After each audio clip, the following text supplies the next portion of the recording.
Bonsoir. Bonsoir. Alors c'est la première fois depuis l'apparition du nouveau coronavirus que vous vous exprimez à ce sujet. L'OMS assure qu'il n'y a pour l'instant aucune preuve de transmission entre humains en dehors de la Chine. L'institution estime aussi qu'il est beaucoup trop tôt pour parler d'urgence de santé publique de portée internationale. Comment le Maroc, à travers le ministère de la Santé, évalue-t-il la situation ? Exactement. Je vous remercie bien sûr pour l'invitation. Je voudrais juste rassurer et calmer les Marocains par rapport à cette situation qui, au jour d'aujourd'hui, très maîtrisée en Chine, puisque l'Organisation mondiale de la santé n'a pas décrété l'état d'alerte pour déclarer une situation d'urgence santé publique de portée internationale.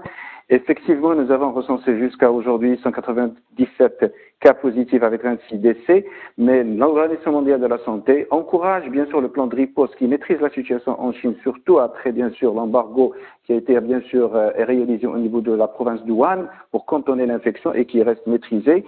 Par rapport au Maroc, il n'y a pas de situation alarmante, mais nous avons pris au niveau du ministère de la Santé quelques dispositions pour suivre de très très près sur le plan épidémiologique ce qui se passe en Chine. L'Organisation mondiale de la santé n'indique aucune mesure de restriction concernant le voyage ou le commerce à l'échelle internationale et la situation elle est tout à fait normale. Par contre, il y a quand même un degré de vigilance au niveau marocain pour suivre de très très près et prendre bien sûr les mesures nécessaires au moment opportun. Voilà, telle est la situation par rapport au coronavirus. Il faut rester toujours calme et normal par rapport à cette situation d'aujourd'hui. Aucune inquiétude à avoir, un degré de vigilance, vous avez dit, Monsieur le Ministre. Quelles sont concrètement les mesures prises par le Maroc, s'il y en a ? C'est la surveillance épidémiologique par rapport à ce qui se passe en Chine. C'est le suivi des recommandations de la déclaration et les déclarations de l'Organisation mondiale de la santé et le renforcement de la surveillance épidémiologique d'infections respiratoires aiguës sévères. Voilà quelles sont les consignes pour aujourd'hui. Mais la situation, elle doit rester normale, avec un trafic de voyage qui est normal, avec un commerce qui est normal et aucune mesure au niveau des frontières pour le moment.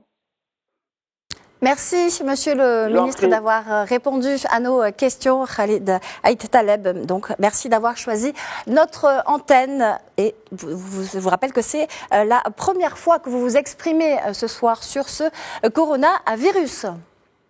Le coronavirus qui continue d'inquiéter les autorités en général sur les cas détectés. Près de 200 sont considérés comme étant graves et plus d'1 millier d'autres cas, eux, sont en cours d'examen. Alors, d'où vient ce virus ? Élément de réponse avec Myriam Khamlichi. Nouveau virus qui sème la panique en Chine. Il a été nommé 2019 nCoV et appartient à la grande famille des coronavirus qui comprend des virus bénins et d'autres beaucoup plus sévères, des virus qui touchent essentiellement les animaux, mais parfois certains arrivent à franchir la barrière des espèces et à être transmis à l'homme. Le 2019 nCoV a été découvert il y a près d'1 mois dans la ville de Wuhan. Les premiers cas ont été détectés chez des personnes qui travaillaient dans un marché de la ville où de nombreux animaux sauvages étaient illégalement vendus. Et c'est de là que le virus serait passé d'un animal à l'homme. 7 souches issues de la famille des coronavirus sont connues pour contaminer les humains.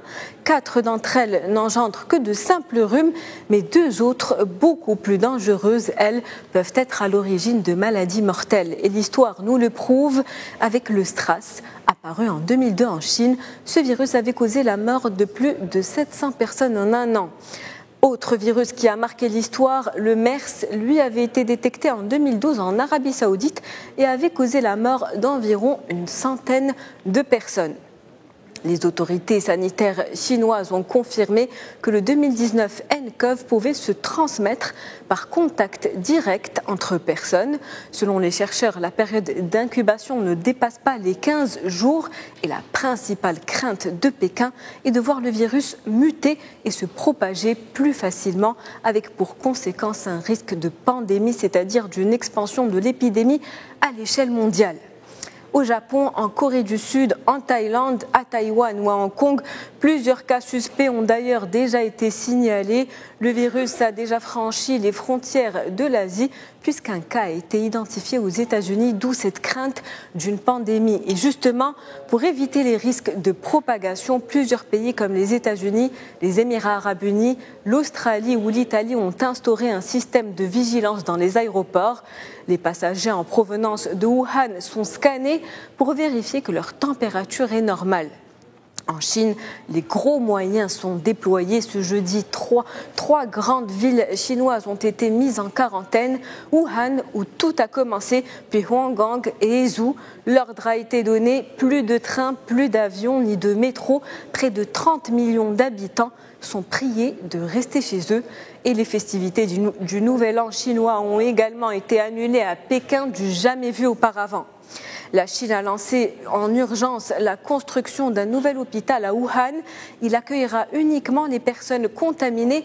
L'objectif est de désengranger les autres établissements de santé de la ville. L'hôpital sera construit sur une surface de 25 000 mètres carrés et disposera de 1 000 lits. Il devrait ouvrir ses portes le 3 février. De son côté, l'Organisation mondiale de la santé collecte encore des informations pour décider de déclarer ou non une urgence internationale de santé publique. Pour l'heure, aucun vaccin ne permet de se prémunir contre ce nouveau coronavirus. Les premiers essais cliniques pourraient avoir lieu dans les quelques mois à venir, selon la CEPI, l'organisme chargé du développement de vaccins. Tanger Med a-t-il tenu ses promesses, notamment après l'extension de ses 3e et 4e terminaux en juin 2019? Le bilan de ses activités de l'année écoulée vient d'être rendu public et il a fait état d'une hausse